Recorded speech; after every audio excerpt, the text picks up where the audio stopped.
शांति, ओम शांति, ओम शांति, ओम शांति, ओम शांति। मैं बोलूंगा शहीद किसानों की बलिदानी याद रखेगा हिंदुस्तानी। शहीद किसानों की बलिदानी याद रखेगा हिंदुस्तानी। शहीद किसानं की बलिदानी याद रखेगा हिंदुस्तानी। किसान मजदूर एकता जिंदाबाद जिंदाबाद जिंदाबाद। आवाज दो, जय जवान जय किसान। जो भीषण सड़क हादसा हुआ, बिजली के मुद्दे को लेकर के, यानी ये बहुत बड़ी राशि है, सिर्फ बोल देना नहीं। रेल भरजे रुपया की इतनी बड़ी राशि है। और जो बात कि किसान और मजदूर की आई, 12 लाख करोड़ रुपए कैसे बढ़ते, 16 लाख करोड़ रुपए पूरे देश के किसानों पे कर्जा, 9 करोड़ किसान परिवार खेती करते इस देश में। उसमें से मात्र 7 लाख करोड़ किसान का है, बाकी 9 लाख करोड़ रुपया एग्रो इंडस्ट्री का है, जिसमें बड़े बड़े आपके कोल्ड स्टोर आते हैं, आपकी शुगर मिल आती है, आपका एक कृषि के नाम से जितने औजार बनाते हैं, ये भी 4% लोन पे कृषि के नाम से लोन दिया जाता है। सारा 9 लाख करोड़ वो है, किसान पे मात्र 7 लाख करोड़। 5 लाख करोड़ जो कृषि से संबंधित मजदूर है, 8 लाख परिवार हैं, 8 करोड़ परिवार देश में, 5 लाख करोड़ उस पर, 12 लाख करोड़ का कर्जा 17 करोड़ परिवारों पे है। और जिनकी कुल संख्या 4.5 की एवरेज आती है एक परिवार की हिंदुस्तान में। जब हम परिवार गिनते हैं ना, तो अब मैं जैसे 17 करोड़ परिवार हुए, 17 चौका 68 और 8, इतनी सी जनसंख्या, इतनी जनसंख्या पे कर्जा है 12 लाख करोड़। और जिन साथियों का 1% लोग नहीं है वो, जिनका 15,80,000 करोड़ रुपये राइट ऑफ किया गया, वो उंगलियों पर गिने जा सकते हैं वो आदमी। मात्र बड़े कारपोरेट घरानों के, उनका छोड़ दिया।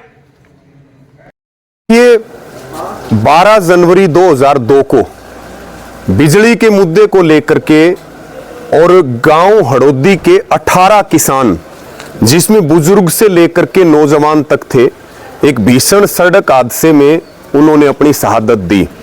आज उनकी श्रद्धांजलि सभा हर साल की तरह यहां आयोजित हुई है और हमने भारतीय किसान यूनियन की ओर से उनके चरणों में श्रद्धांजलि अर्पित की है।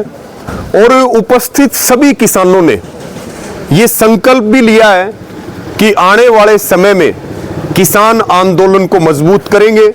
और इसके साथ में जो मौजूदा सरकार है, क्योंकि जिस समय यह हादसा हुआ उस समय चौधरी ओम प्रकाश चौटाला जी मुख्यमंत्री थे।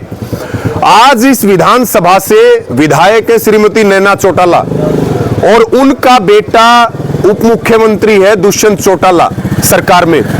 तो हमारी नैना चौटाला जी से, दुष्यंत चौटाला जी से और सरकार से ये मांग है कि 2002 को लगभग 22 साल बीत गए, ये 18 परिवार जो अनाथ हुए, ना तो इनको कोई नौकरी मिली, ना इनको कोई आर्थिक सहायता मिली। उस समय चौधरी ओम प्रकाश चौटाला जी मुख्यमंत्री थे, आज नैना चौटाला यहां से विधायक हैं, दुष्यंत चौटाला डिप्टी सीएम है। वो शहीदों के सम्मान में अपनी जिम्मेवारी समझते हुए इन शहीद परिवारों को नौकरी और आर्थिक सहायता दे। और यहां पे हमने सबको यह भी कहा है कि इन परिवारों के लिए मांग उठानी पड़ेगी, इन परिवारों की लड़ाई लड़नी पड़ेगी। या तो सरकार इनको नौकरी और आर्थिक सहायता दे, नहीं तो आने वाले समय में हड़ोदी और ये पूरा जो बारडा क्षेत्र है, ये इन शहीद परिवारों के सम्मान में कोई निर्णय लेगा और उस निर्णय में हम मजबूती से इनका साथ देंगे। जी, हमारा स्पष्ट ये मानना है कि 13 महीने तक किसान आंदोलन चला, 3 काले कानून वापिस हुए। उसके बाद दिल्ली से वापिस आते वक्त सरकार ने लिखित में वादे किए, एमएसपी गारंटी कानून का किया, लखीमपुर खीरी का वादा किया, किसान की कर्ज मुक्ति का वादा किया। आज बर्बाद फसलों का मुआवजा नहीं मिल रहा, क्लेम नहीं मिल रहा है। किसान की हालत बहुत दयनीय है। किसान बड़ी विकट परिस्थिति में, हमारे पास कोई रास्ता नहीं है आंदोलन के अलावा। इसके साथ में जो मोदी सरकार है वो देश में लोकतंत्र की जगह राजतंत्र स्थापित करना चाहती है। हमारी लड़ाई अब केवल किसान के मुद्दों की नहीं है, हमारी लड़ाई अग्निपथ योजना के खिलाफ भी है, हमारी लड़ाई सरकारी महकमों को बचाने की भी है, हमारी लड़ाई रोजगार को बचाने की भी है, और सबसे बड़ी लड़ाई है इस देश के लोकतंत्र को बचाना और इस देश में राज संविधान से चले, ना कि आरएसएस के संविधान से देश चलेगा। तो इन सब मुद्दों पे सरकार मानने को तैयार नहीं है, सरकार के खिलाफ आंदोलन होगा और इस देश के लोकतंत्र को बचाने के लिए जो आगामी लोकसभा चुनाव है, इस सरकार को उखाड़ फेंकना बहुत जरूरी है, नहीं तो इस देश में लोकतंत्र नहीं बचेगा। और 24 में मोदी दोबारा आ गया, तिबारा आ जाएगा, आते ही घोषणा कर देगा भाई चुनावों का बहुत खर्चा होता है, चुनावों की कोई जरूरत नहीं है, एक बार चुनाव हो लिए, अब ये सिस्टम ऐसे ही चलता रहेगा। हालत इतनी दयनीय है। अभी देखिए आप यूरिया की बात करें अगर हम, तो 40 किलो का कट्टा कर दिया। प्रधानमंत्री जी कहते थे ना खाऊंगा ना खाने दूंगा, लेकिन किसान की 10 किलो यूरिया खा गए। रेट वही है यूरिया के। हरियाणा में खट्टर सरकार बिजली बिलों में एडवांस सिक्योरिटी के नाम पे हजारों करोड़ रुपए की ठगी करने का काम कर रही है। इसी प्रकार से बिना किसान की सहमति के उसकी जमीन को खराब करके, आप देखिए इंडियन ऑयल की पाइपलाइन इसी बारडा क्षेत्र से जारी है, गोपी गांव में काम उसका बंद है। हरियाणा में 1 दर्जन से ज्यादा हाई वोल्टेज लाइनों का काम बंद पड़ा है, तमाम फरीदाबाद में काम बंद पड़े हैं।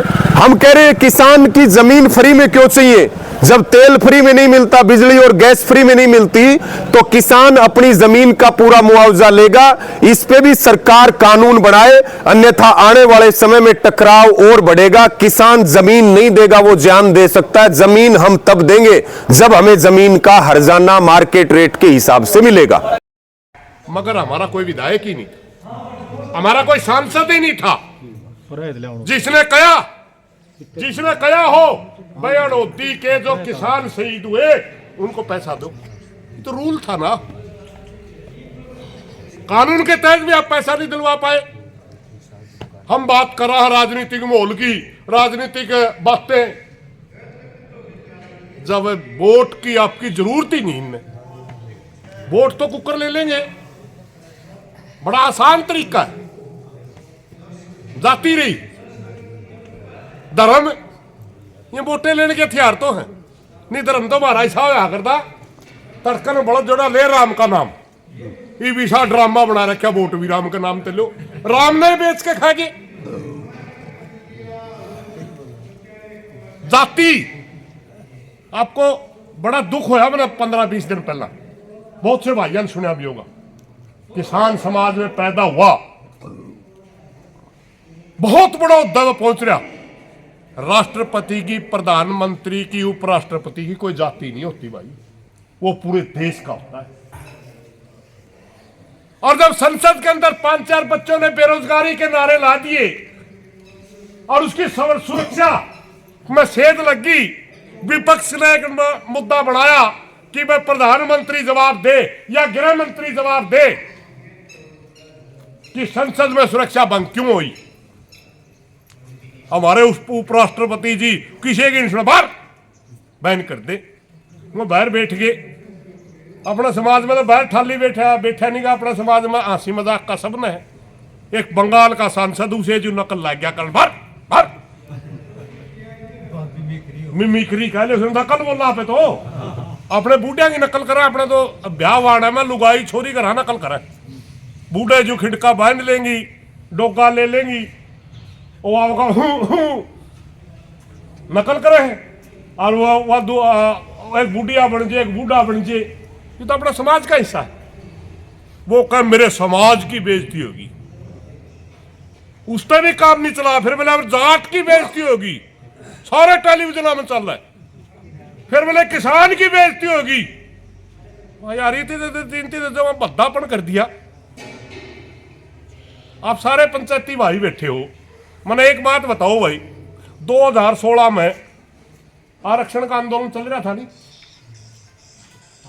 19 जाटों के और 13 और सारी बिरादरियों के भाई 32 गोलियां तो बूंद दी बीजेपी सरकार ने। उस दिन धनखड़ साहब खड़ा था भाई, उस दिन जाट कौन था कि यू किसी ने सुनिया वो बोलता, फिर आज जाट क्या बना यू। जब 750 किसान दिल्ली के बॉर्डरों के ऊपर एक एक करके शहादत देंगे 13 महीने, एक शब्द धनखड़ साहब का नहीं आया। उस मौके किसान नहीं था कि बोलना चाहिए था, नहीं बोलना चाहिए था। जब हमारे समाज की बेटी जो महिला खिलाड़ी खेलती थी, जंतर मंत्र पर रो रही थी बैठी और उनके बाल पाड़ रही थी दिल्ली पुलिस, उस मौका कड़ा था भाइयों, कोई शब्द बोला अपना बदली ई मारा के लग गया भाइयों। ई जाति वोट लेने खातर जाति याद आएगी। अरे मोदी ने ऐसा खेल खेल रखा है, 22 जनवरी ने जो इस देश का मगर पहला देश ही नहीं था यू। 22 जनवरी मैं एक बात पूछूं भाई, पंचायती लोग बैठे सारे, अलग अलग प्रोग्राम होते हैं। धार्मिक प्रोग्राम धार्मिक लोग करते हैं, राजनीतिक प्रोग्राम राजनीतिक लोग करते हैं, संगठनों के प्रोग्राम संगठन के करें। हमारा ही प्रोग्राम में नहीं समझ में आ रहा इनका 22 का। अगर धार्मिक प्रोग्राम है तो सरकार का क्या काम, फिर तो धार्मिक संत करे। शंकराचार्य सारे नाइट के जैसे अपने सबसे बड़े धार्मिक गुरु मानना पे हिंदू धर्म में, हिंदू धर्म में सबसे बड़े धार्मिक गुरु चारों शंकराचार्य माने जाते हैं। वो नाट्य के बिना हमें आंदे ही नहीं। बताओ भाई धार्मिक प्रोग्राम कहां से होया। फिर मान लो चलो सरकार कर दी होगी। पहली बात तो सरकारों का काम नहीं होता किसी भी धर्म का प्रतिष्ठा में जाना, चाहे मंदिर का हो, चाहे मस्जिद का हो, चाहे गुरुद्वारे का हो, धार्मिक आस्थाओं के काम है। मान लो चलो सरकार करे है, मोदी जी करे भाई कर ले। फिर मोहन भागवत का के काम भाई होता है, एक संगठन का अध्यक्ष है, संगठन तो हम भी चलावा, हमारे दर्द को नहीं आया पता उसका के काम। फिर चलो मान ले आरएसएस का है, आरएसएस का है अकेले का, फिर सरकार है ओडो मोदी के करने जावा भाई। यू प्रोग्राम में का नहीं मेरा पटरिया है किसका। किसान के बारे में सबका चरित्र एक जैसा होता है। आज 22 साल हो गए, हम किसी एक के को क्या कह सकते हैं। जब 2002 में ये घटना हुई, इनेलो की सरकार थी, उसमें कांग्रेस इनेलो भी 2005 तक रही, 3 साल उनका शासन रहा, 10 साल तक भूपेंद्र हुड्डा शासन रहा, 10 साल तक मनोहर लाल खट्टर का शासन। 22 साल से लगातार इन किसानों को न्याय नहीं मिला आज तक। हमारी मांग है कि देखिए, हर चीज को संघर्ष के मामले में ना समझे, संवेदना से भी समझे। किसी दिन इस धरती से अगर संघर्ष खड़ा होगा, कोई भी सरकार होगी, उसे दिन मान लेगी। अब तक हम सोच रहे थे कि कुछ ना कुछ ये जो साथी शहीद हुए हैं, ये गांव के लिए शहीद हुए, बिजली के आंदोलन में शहीद हुए। अब तक हम सोच रहे थे कि सरकारें इस बात को लेकर माने इनकी मांग पूरी करें। देखिए घड़ी बड़ी मांग भी नहीं, 5 लाख रुपए तो मार्केटिंग बोर्ड किसी किसान का के साथ हादसा बीत जाता है देता ही है। अभी 5 लाख ही मांगो भाई इन दे रहे, एक नौकरी मांगे, ये जो इनका हक है, क्योंकि उन परिवारों को पालना भी तो बहुत जरूरी है। जो गांव के लिए शहीद हो गए, वो परिवार दिक्कत में है, उनके लिए रोजगार की भी जरूरत है। तो ये सारी कोई इनकी नजायज मांग भी नहीं है, उसके बावजूद भी सरकार इनकी सुनाई नहीं कर रही। मेरी प्रार्थना है कि सरकार इनकी सुनाई करे, वरना किसी दिन अगर गांव ने इकट्ठा होकर के आंदोलन का बिगुल बजा दिया तो हम इनका पूरी डट के साथ देंगे। चुनाव से पहले आंदोलन बिल्कुल निश्चित होगा, इसमें कोई शक नहीं। और मात्र किसान ही नहीं, हर वर्ग चुनाव से पहले अपनी आवाज उठाया करे। कर्मचारी सोचा करे तेरी आवाज बड़ी हो जाए, किसान सोचे तेरी आवाज बड़ी हो जाए, मजदूर भाई सोचे तेरी आवाज बड़ी हो जाए। या तो वोट के दबाव में जो मौजूदा सरकार वही मान ले, वरना जो विपक्ष में बैठे लोग हैं जो अपना दावा कर रहे हैं कि आगे हमारी सरकार आएगी, उनकी मैनिफेस्टो में, उनकी प्राथमिकता में हमारे मुद्दे आ जाए।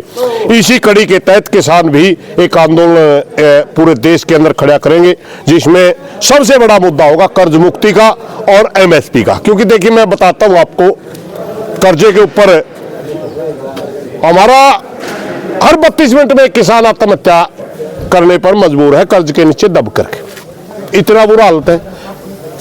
और किसान को कर्जे से मुक्ति दिलाने की बजाय बड़े उद्योगपतियों को कई कई लाख करोड़ राइट ऑफ कर देती है सरकार, भेदभाव करती है किसान का माफ करते समय। ये कहते हैं हमारी इकोनॉमी पे फर्क पड़ेगा, हमारा देश डूब जाएगा।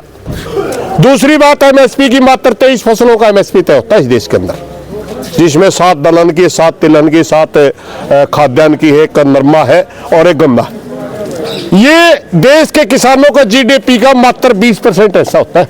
80% फसलें तो हमारी वो हैं जो ओपन मार्केट में पहले से बिक रही हैं। 80% मात्र 23 फसलें का एमएसपी तय होता है, और उसका भी खरीदने का जब बारी आती है कोई भी फसल सही मौके पर नहीं खरीदी जाती।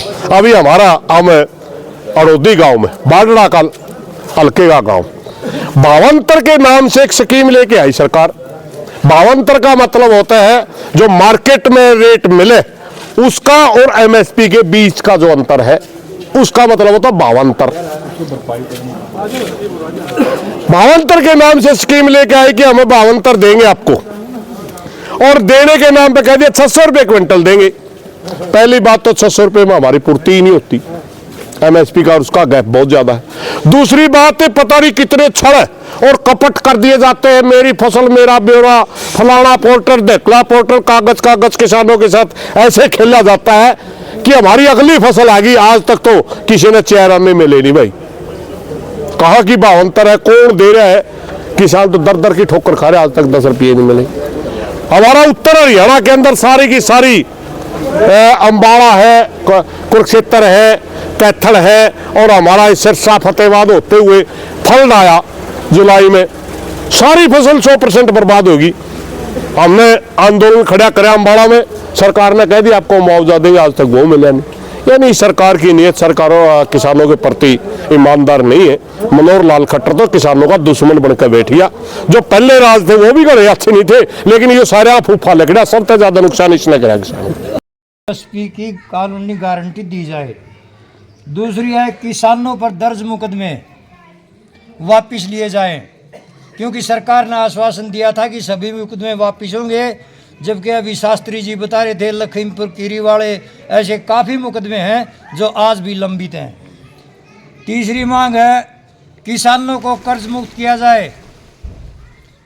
आपको पता है कि देश में 80 करोड़ आबादी के ऊपर है, 80 करोड़ की आबादी के ऊपर 12 लाख करोड़ रुपए का कर्जा है, जिसमें किसान मजदूर सभी आ चुके हैं।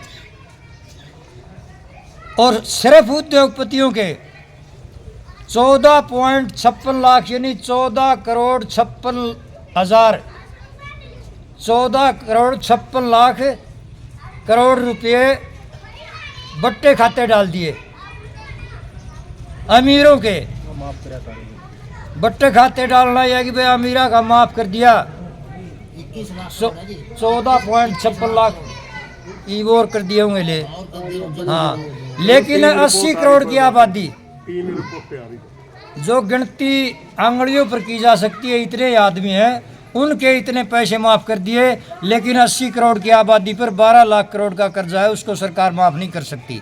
उनके घरों पर नोटिस आते हैं, ज़मीन कुर्की के उनके आदेश हो जाते हैं। दूसरी है हमारी कुछ लोकल मांगे। एक तो ये है कि बिजली के कनेक्शन इन्हें खोल दिए हैं, तो इनसे निवेदन है सरकार से कि वो जल्दी से जल्दी बिल जारी किए, वो कनेक्शन जारी किए जाएं। दूसरा, जो भावांतर योजना के तहत बाजरे का जो भावांतर के तहत 300 रुपये क्विंटल के हिसाब से किसानों के खाते में डालने थे, 1 पैसा किसी का नहीं डाला गया आज तक। तो सरकार अपने वादे के अनुसार उसको पूरा करे और वो उनके खाते में पैसे डाले। दूसरा है बकाया मुआवजा, जो पिछला मुआवजा बकाया है, बचा हुआ है, उसको किसानों को जारी किया जाए। तीसरा है जो बिजली के बिलों के ऊपर अतिरिक्त जो चार्ज लगाया जा रहा है, उसको सरकार तुरंत प्रभाव से खारिज करे। ये अपने सिस्टम ऐसे चलाते हैं कि पहले क्या सिस्टम था भाई, इकट्ठे हो जाओ, बिल बधा दिए, कोरकिम कर दिया, बिल को नहीं भरा। आज इन्होंने ऐसा सिस्टम बना दिया किसी को पता ही नहीं चलता बिल कब भरा जाता है कब नहीं। क्यों, फोनों का सिस्टम हो गया, अपने घर ही बैठे बैठे कट दे दाबर भर दे हैं। पहले या तो गांव में भरना करते या हेड ऑफिस पर जाते थे, तो लोग उन्हें टोक भी दिया करते, भाई बंद कर रखे रहने दो, तो वो तुरंत वापिस लिए जाए। अगर ये बातें आपको मंजूर हैं तो हाथ खड़े करके इनका समर्थन करो। बहुत बहुत धन्यवाद सबका। अब मैं निवेदन करूँगा